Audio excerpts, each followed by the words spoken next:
welcome back to my channel. If you're new, welcome. My name is Jessica. I am a first-time mom to a 14-month-old named Charlotte. I post motherhood and lifestyle videos here on my channel with new uploads on Tuesdays and Fridays.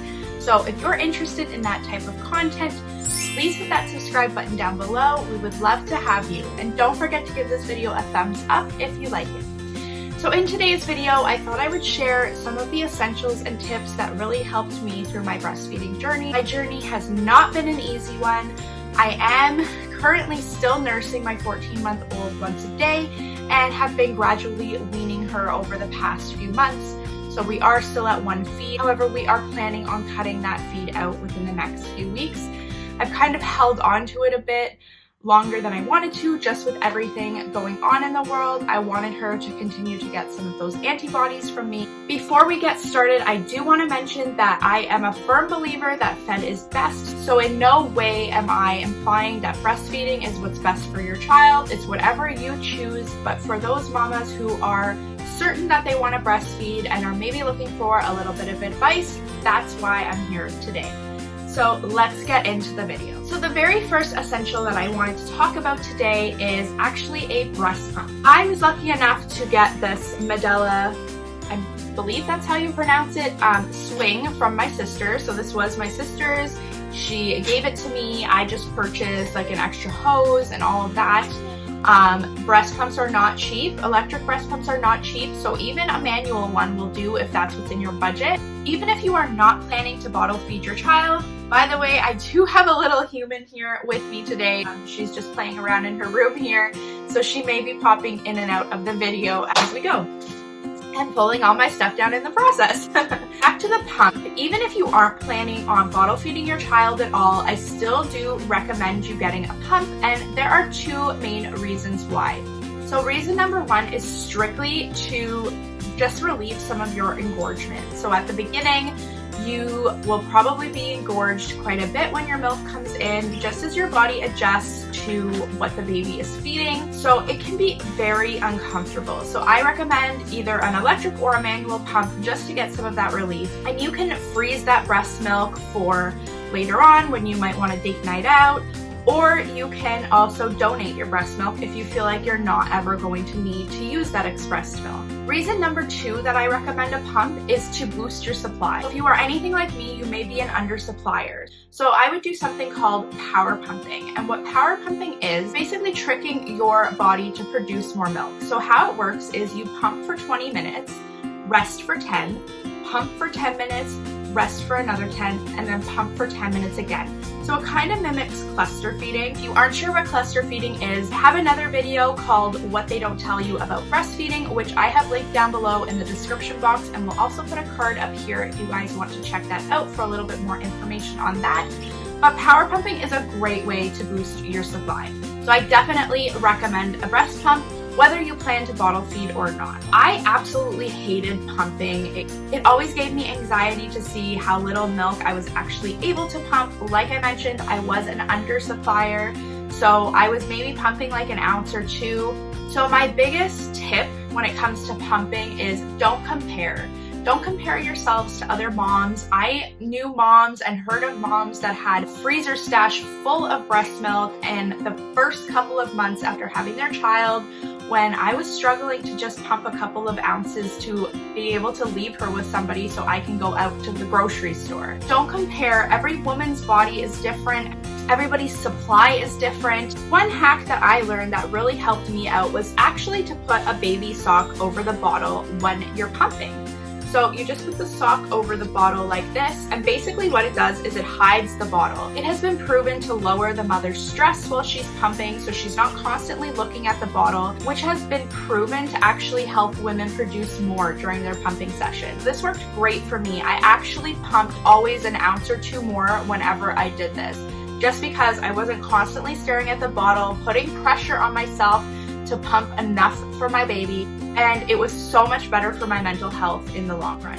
So the next essential that I definitely recommend is having a good Lanolin cream. So this is just the Medela brand, which is the same brand as my breast pump. When I came home from the hospital, Honestly guys, this may be a little bit TMI for some of you, but my nipples felt like they were being cut with a knife. I had such a hard time with getting Charlotte to latch properly, and it just really did a number on me.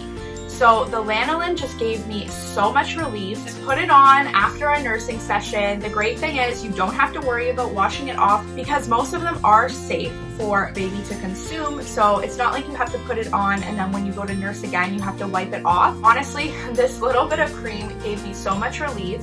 The pain, yes, it is bad, but it should only last like 2 or 3 weeks. After that, you should have a good latch established with your baby. If you are still having pain at that time, I do recommend you see somebody just to make sure your child doesn't have like a lip or a tongue tie.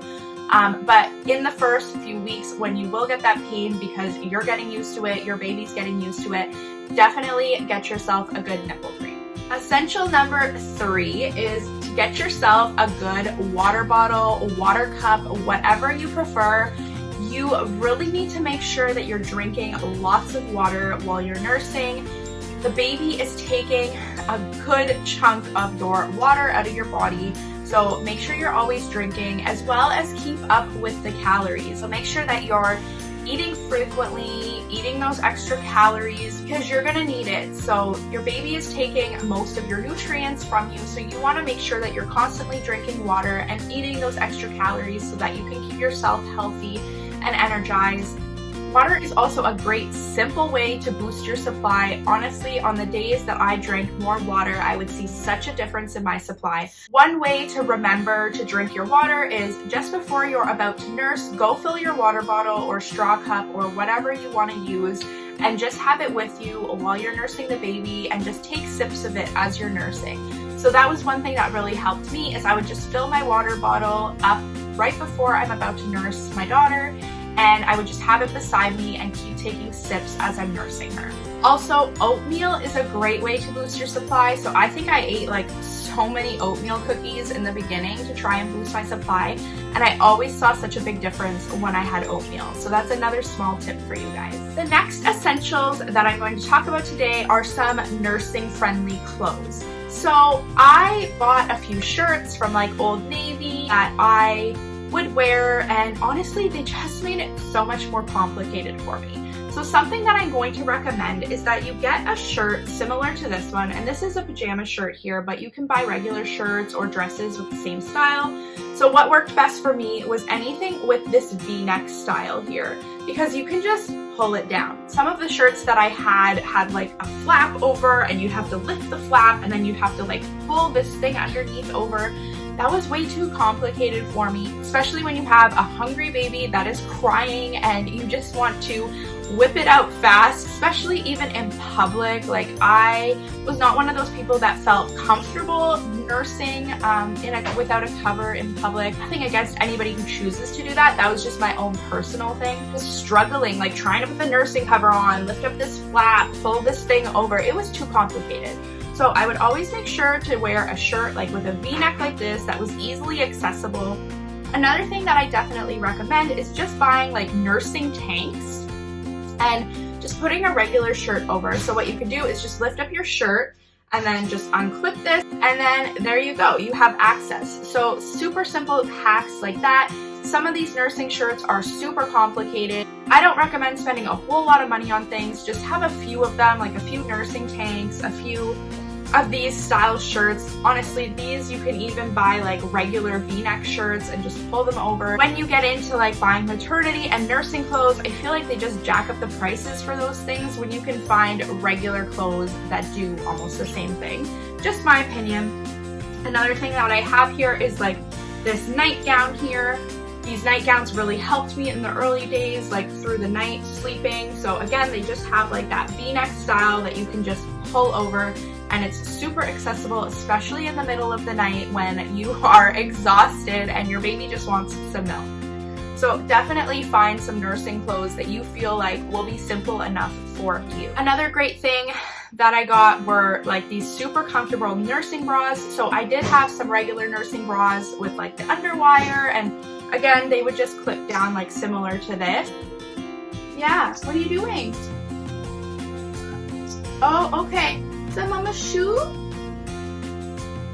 bringing me my shoe. I think she's trying to tell me she wants to go outside, but it is raining, so I don't think we're going outside today. So yeah, I had the bras with the underwire, but I also ordered these really comfortable, like sports style bras off of Amazon, and they were my favorite things to wear. So they do still have some padding in them. They don't have any underwire, so they're super comfortable. You will want to wear a bra if you're not one of those people that wear a bra to bed already. You will want to wear one, especially at the beginning, because you will be leaking quite a bit. So these were great and comfortable for me to sleep in. So unfortunately, I don't have one of those here to show you, but I will link something similar down below for you guys if you want to check that out. The next thing you want to make sure that you have some of is breast pads. So I tried various different kinds at the beginning.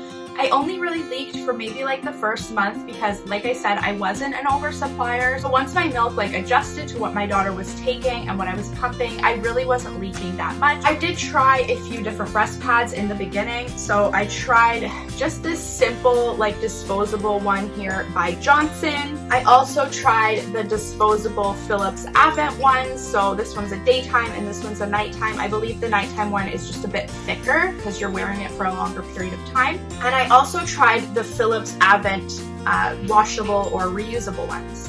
So my favorite overall was the reusable one.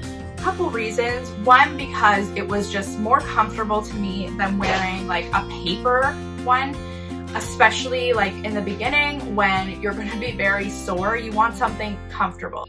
Second reason was it's just washable. You don't have to keep buying pads. You just throw these in the wash and they're ready to go. So I think this set came with 3 sets, so 6 pads in total.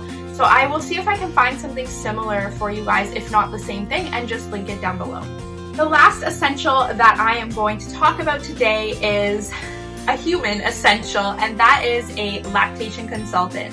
Definitely go see a lactation consultant if you are having any issues with nursing.